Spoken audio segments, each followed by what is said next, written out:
Once upon a midnight dreary, while I pondered, weak and weary, over many a quaint and curious volume of forgotten lore, while I nodded, nearly napping, suddenly there came a tapping, as if someone gently rapping at my chamber door. "'Tis some visitor," I muttered, tapping at my chamber door, "only this and nothing more." Ah, distinctly I remember it was in the bleak December, and each separate dying ember wrought its ghost upon the floor. Eagerly I wished the morrow, vainly I had sought to borrow from my books surcease of sorrow for the lost Lenore, for the rare and radiant maiden whom the angels name Lenore, nameless here forevermore.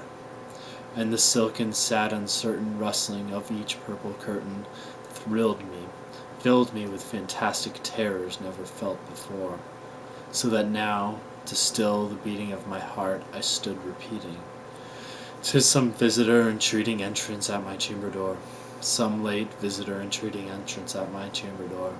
That is it, and nothing more." Presently my soul grew stronger, hesitating then no longer. "Sir," said I, "or madam, truly your forgiveness I implore, but the fact is I was napping, and so gently you came rapping, and so faintly you came tapping at my chamber door, that I scarce was sure I heard you. Here I opened wide the door. Darkness there, and nothing more.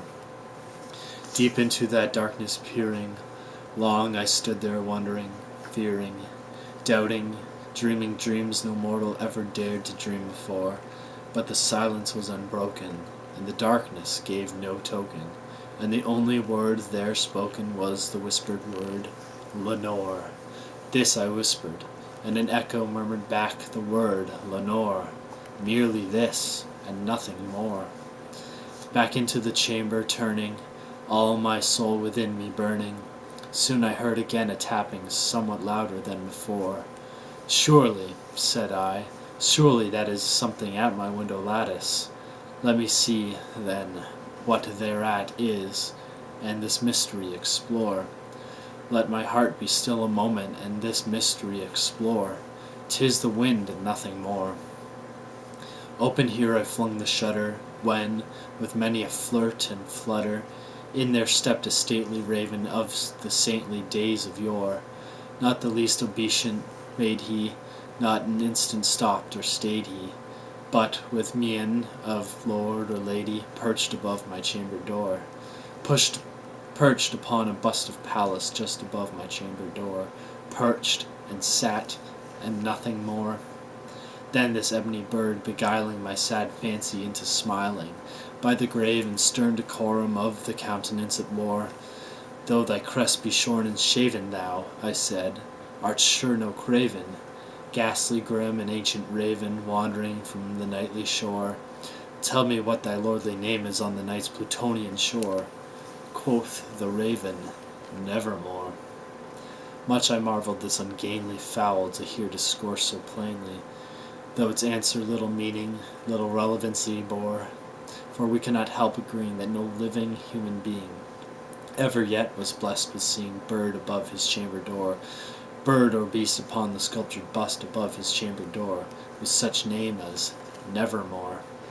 But the raven, sitting lonely on the placid bust, spoke only that one word, as if his soul in that one word he did outpour. Nothing farther than he uttered, not a feather than he fluttered, till I scarcely more than muttered, "Other friends have flown before, on the morrow he will leave me, as my hopes have flown before." Then the bird said, "Nevermore." Startled at the stillness broken by reply so aptly spoken, "Doubtless," said I, "what it mutters is its only stock and store, caught from some unhappy master whom unmerciful disaster followed fast and followed faster, till his songs one burden bore, till the dirges of his hope that melancholy burden bore, of nevermore." But the raven, still beguiling all my sad soul into smiling, straight I wheeled a cushioned seat in front of bird, and bust and door. Then, upon the velvet sinking, I betook myself to linking Fancy unto fancy, thinking what this ominous bird of yore, what this grim, ungainly, ghastly, gaunt, and ominous bird of yore meant in croaking, nevermore. This I sat engaging, in guessing, but no syllable expressing, to the fowl whose fiery eyes now burned into my bosom's core. This and more I sat divining, with my head at ease reclining, on the cushion's velvet lining that the lamplight gloated over, but whose velvet lining, with the lamplight gloating o'er, she shall press, nevermore. Then, methought, the air grew denser, perfumed from an unseen censer, swung by angels whose faint footfalls tinkled on the tufted floor. Wretch, I cried, thy God hath lent thee, by these angels he hath sent thee, respite, and nepenthe from thy memories of Lenore. Quaff, oh quaff this kind nepenthe, and forget this lost Lenore. Quoth the raven, nevermore. Prophet, said I, thing of evil, prophet still, if bird or devil, whether temper sent you, or whether tempest tossed thee here ashore, desolate yet all undaunted, on this desert land enchanted, on this home by horror haunted, tell me truly, I implore, is there balm in Gilead? Tell me, I implore. Quoth the raven, nevermore. Prophet, said I, thing of evil, prophet still, if bird or devil, by that heaven that bends above us, by that God we both adore, tell the sore with soul laden, if, within the distant Iden, it shall clasp a sainted maiden whom the angels name Lenore, clasp a rare and radiant maiden whom the angels name Lenore. Quoth the raven, nevermore. Be that word our sign of parting, bird or fiend, I shrieked, upstarting. Get thee back into the tempest and the night's Plutonian shore.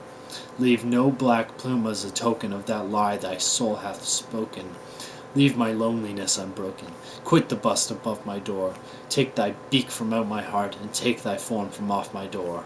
Quoth the raven, nevermore. And the raven, never flitting, still is sitting, on the pallid bust of Pallas just above my chamber door.